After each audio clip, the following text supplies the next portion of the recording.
Y quiero dedicarle unos minutos a este tema que ha recobrado valor por la decisión que tomó el gobierno de la ciudad de Buenos Aires de encarcelar a los mayores. Digamos que esa es la gran discusión. Bueno, prohibir la salida de los mayores, aunque después rebobinó la reta buscándole alguna excusa, pero en realidad retrocedió porque me parece que se debe haber dado cuenta que metió la pata, supongo que se debe haber dado cuenta.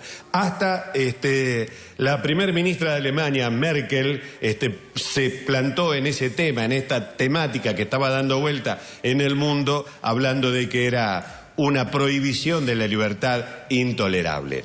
Pero quiero meterme en el mundo, y lo voy a decir respetuosamente, de los viejos, para hablar con un profesional que sabe, que está en el campo de batalla y que además es muy didáctico para explicar.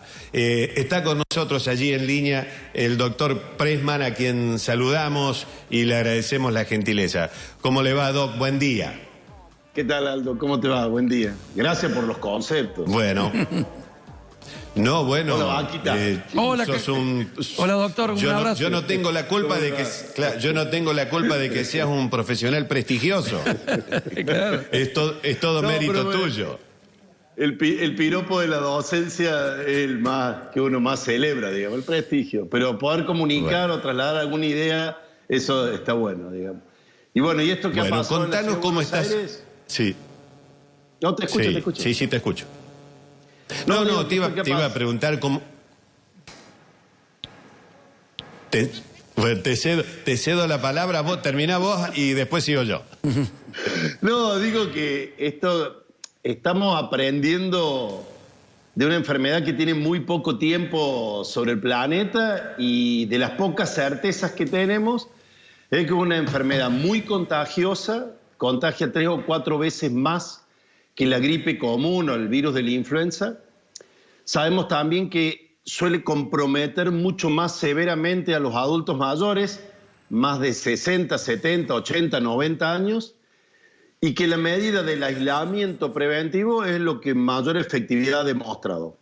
Entonces creo que sobre estas 3 certezas, que son de las pocas que tenemos respecto de la enfermedad, el gobierno de la Ciudad de Buenos Aires dispuso una medida sanitaria que es el aislamiento más severo respecto de las personas de 70 años, y que originó un gran revuelo o rebelión de la gente mayor, para decir que una cosa es conocer la enfermedad, saber que es útil, y otra cosa son medidas de salud pública que, si no tienen un consenso y una aplicación, no prosperan, no funcionan. Nosotros estamos todos en nuestro domicilio, como lo pueden ver por la tele, y lo hacemos de buena gana, ejercemos la libertad colectiva de quedarnos puertas adentro para cuidarnos y cuidar a quienes nos cuidaron, en este caso los adultos mayores. Pero ya tener una norma que tenés que pedir permiso para salir y que se te puede multar por ello, creo que generó un aspecto de discriminación que acota y pone en un lugar incómodo a los adultos mayores. Y te corrijo, Lagarto, no es que estén encarcelados, están aislados preventivamente porque son el grupo de mayor riesgo. Entonces hay que cambiar la mirada. No es que estamos abandonando a los adultos mayores, estamos aislándolos con la mayor cantidad de presencia y compañía para que no se enfermen, porque es el grupo más frágil. Y a diferencia de lo que históricamente sucede, siempre decimos primero los niños y las mujeres primero, en este caso, y quizás por primera vez, los adultos mayores primero.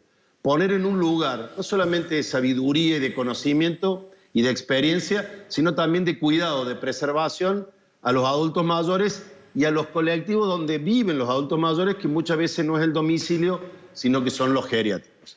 Dicha esta larga introducción, vamos a las preguntas, Lagui.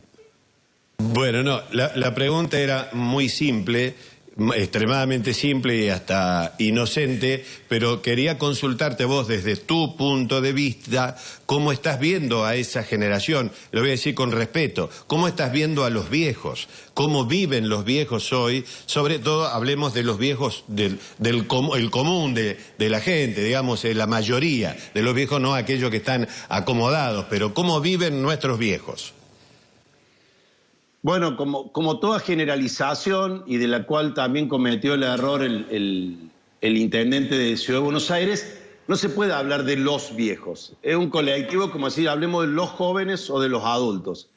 Nosotros hacemos mucho hincapié que cada adulto mayor es diferente y hacemos hincapié en que, así como decimos los médicos, no hay enfermedades, hay enfermos, no hay edades, hay funciones. Entonces hay personas de 70, 80. Yo estoy en contacto con 2 personas de más de 90 que viven en Córdoba y que están en una plenitud creativa o participativa. Un caso, el cura Mariani, que manda videos de audio para alentar a la comunidad y a la Grey Católica que atraviesa las dificultades que fue la Pascua en cuarentenados o en situaciones de adversidad o enfermedad. Y otro artista enorme como puede ser Carlos Alonso, que tiene 91 años y compartiendo cuadros que anunciaban artísticamente una lectura de la pandemia. Entonces, no son lo mismo que un paciente que tal vez tenga 65 años, pero está con una hemiplegia postrado en un geriátrico. Entonces, la edad no dice nada. La edad es un primer parámetro que no dice nada.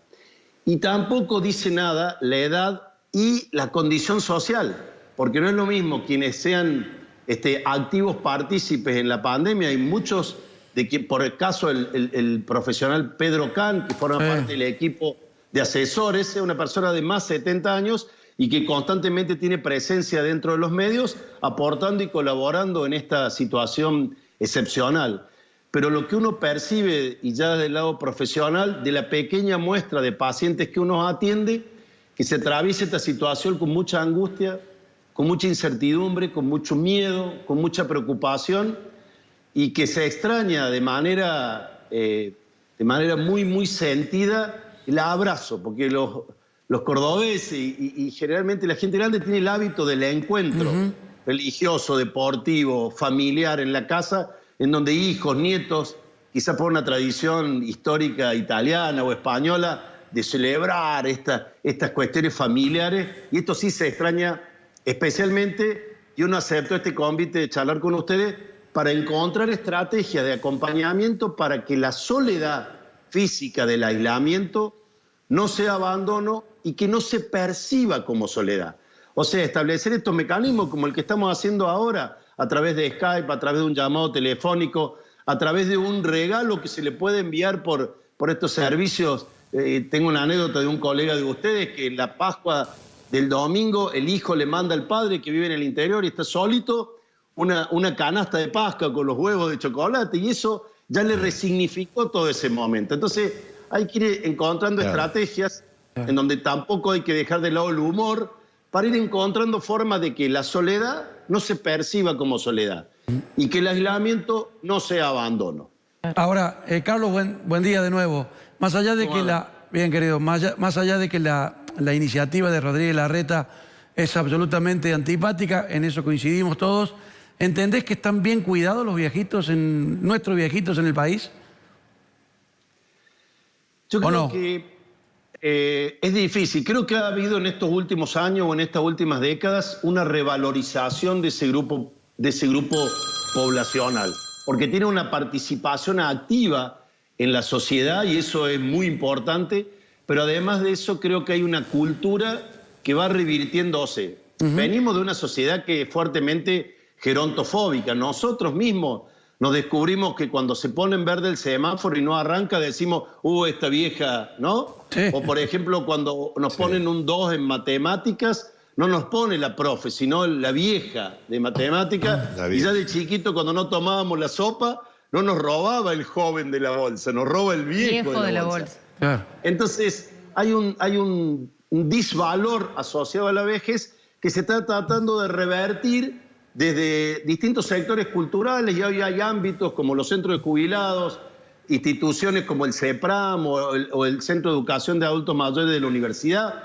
en donde se vuelve a poner en valor la experiencia, la sabiduría. Y yo creo que este tiempo de cuarentena es una oportunidad histórica de poder cuidar a los que nos cuidaron.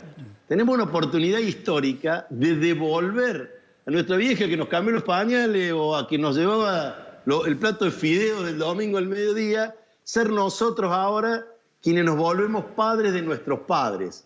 Y es un ejercicio cultural complejo, difícil, traumático, pero creo que como toda crisis puede ser una oportunidad de poner en valor, como lo está haciendo el gobierno y el Ministerio de Salud, de decir, cuidemos especialmente a los adultos mayores, porque son los más frágiles y porque además podemos agregar que se merecen que los cuidemos, que tengamos un reconocimiento especial y hagamos el esfuerzo nosotros que nos podemos mover un poco más, aunque sea mover a través de las redes sociales y de las nuevas tecnologías, para percibir que los estamos acompañando, que los estamos acompañando, que los estamos acompañando y que los estamos cuidando, que el aislamiento no es abandono.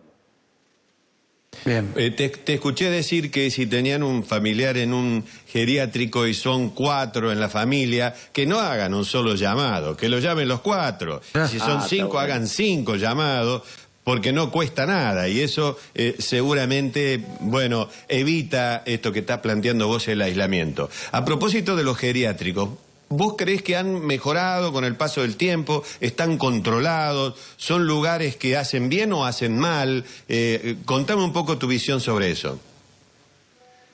Como toda situación novedosa, siempre conlleva un cambio cultural. La historia de los geriátricos, que es una palabra que nos hace ruido, a mí me gusta utilizar una palabra que es hogar de adultos mayores. Los geriátricos, adultos mayores, tienen apenas 30, 40 años en nuestro país y quizás 50 en el planeta. Si vos te acordás, Lagarto, cuando empezaron las terapias intensivas, antes no existían, uno ha sido testigo y es especialista en esto. Cuando alguien lo llevaban a terapia intensiva era igual a fallecer. A nadie le gusta ir a una terapia intensiva. Pero un infarto requiere de terapia intensiva. La terapia intensiva es la mejor respuesta sanitaria a un infarto. Los hogares de adultos mayores son la respuesta sanitaria a una problemática del adulto mayor frágil. ¿Qué quiere decir frágil? Cuando una persona muy mayor no puede ser autoválida, básicamente cuando pierde la marcha, no puede caminar, o cuando no puede higienizarse. Cuando se pierde esas habilidades, requiere, así como la terapia intensiva al infarto, es una medida sanitaria en el hogar de adultos mayores a aquellos ancianos frágiles. Y en estas últimas décadas han mejorado los estándares. Antes las terapias intensivas no eran todas buenas y uno tiene una cultura de decir, che, la terapia intensiva de tal lado es muy buena, más o menos y esta más vale no ir. Y con los hogares de adultos mayores sucede hoy lo mismo. Hay hogares de adultos mayores de excelencia académica y asistencial y algunos no tan buenos. Pero es una respuesta sanitaria a situaciones clínicas particulares. Y lo último que digo, la decisión de internar un adulto mayor en un hogar de adultos mayores es una decisión médica, consensuada con la familia. Es una decisión médica consensuada con la familia. Lo mismo que internar en terapia intensiva o internar en una sala de cuidados coronarios o en una sala común. Creo que acá el rol del diálogo, la comunicación, la educación, como en esta cuarentena, explicar por qué se toma esta medida, para qué, cuál es el sentido, creo que podemos ir aprendiendo y mejorando para que todo sea menos doloroso y menos traumático, porque sin lugar a dudas, llevar un papá o una mamá a un hogar de adultos mayores es doloroso y es una responsabilidad de todos tratar de disminuir ese dolor. Carlos, te hago la última pregunta y la pregunta va dirigida al especialista didáctico, que estaría bueno que nos convenzamos todos porque lo va a decir un profesional. No estamos nosotros chamullando o guitarreando como generalmente hacemos los que estamos por acá, que tocamos de oído en muchas cosas. ¿Por qué razón o cuáles son los motivos por los cuales un adulto, un mayor de 65 años, debe cuidarse, debe quedarse en su casa, debe tomar estas medidas, estas recomendaciones que hace el gobierno o la autoridad sanitaria, debe tomarlas seriamente, y de qué manera puede ir encontrando por ahí algunos puntos para que la medida no sea tan rígida? Bien, lo primero que hay que explicar es que las personas simplemente por la edad cambia su respuesta inmune, o sea, la respuesta a los procesos infecciosos, lo que se llama inmunescencia, o sea, como el envejecimiento de la respuesta inmune. Bien. Hemos adquirido mucha experiencia en estos últimos años respecto de la gripe.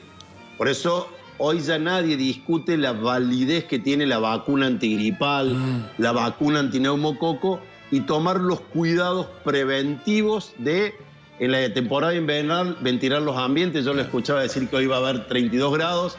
Aprovechemos de nuestro domicilio, abrir las ventanas, que corre el aire, renovar el ambiente, salir al patio, caminar, moverse, priorizar la alimentación casera, tratar de comer lo más casero que se pueda y variado, tratar de mantenerse hidratado y cuidarnos de los cambios bruscos de temperatura. Hoy agregamos a esos cuidados o recomendaciones que son universales para la prevención de la gripe, el quedarnos en nuestro domicilio a partir de la situación del coronavirus. ¿Por qué?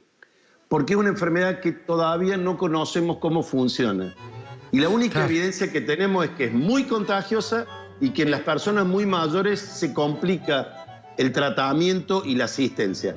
Entonces hoy, si entendemos que no nos contagiamos quedándonos en nuestro domicilio, y acá hay una idea que me parece muy interesante, al que hay que aislar es al virus, no al adulto mayor.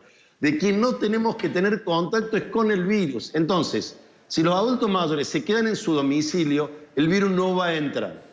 Si tenemos el hábito de lavarnos las manos y como gente que cuida o asiste a adultos mayores, nos preservamos la distancia del 1,5 metros, 2 metros, y lo acompañamos y lo mimamos y lo llamamos telefónicamente, también colaboramos a que el aislamiento no sea abandono y también poder escuchar la devolución que nos hacen los adultos mayores. Porque fíjate, Lagarto, el gobierno de la Ciudad de Buenos Aires dio marcha atrás con la medida, a partir de que el colectivo de la gente grande reclamó esta libertad colectiva en la cual se queda en su domicilio y no va a transgredir. Cualquier persona que ha llegado hoy a los 80, a los 90, es cualquier cosa, menos pavo, menos sonso. Y hay una sabiduría de la gente grande para sobrevivir las crisis que han vivido. Hoy una persona de 90 años es preantibiótica. No existían los antibióticos cuando nació. Entonces saben cuidarse, son, como dice doña Jovita, son vaquianos en la escasez, saben administrarse y tienen la generosidad, la capacidad vital de poder contener el abrazo que nos vamos a dar cuando termine la cuarentena. Parémonos en ese deseo y que toda estrategia de aislamiento, de cuidado, sea para acompañarlos y diferir el encuentro. Muy bueno. Bueno, doctor, te agradezco muchísimo la gentileza de habernos atendido.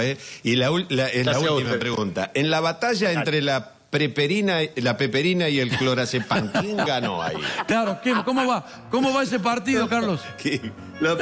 Viene ganando la peperina por choreo, así que... Gracias.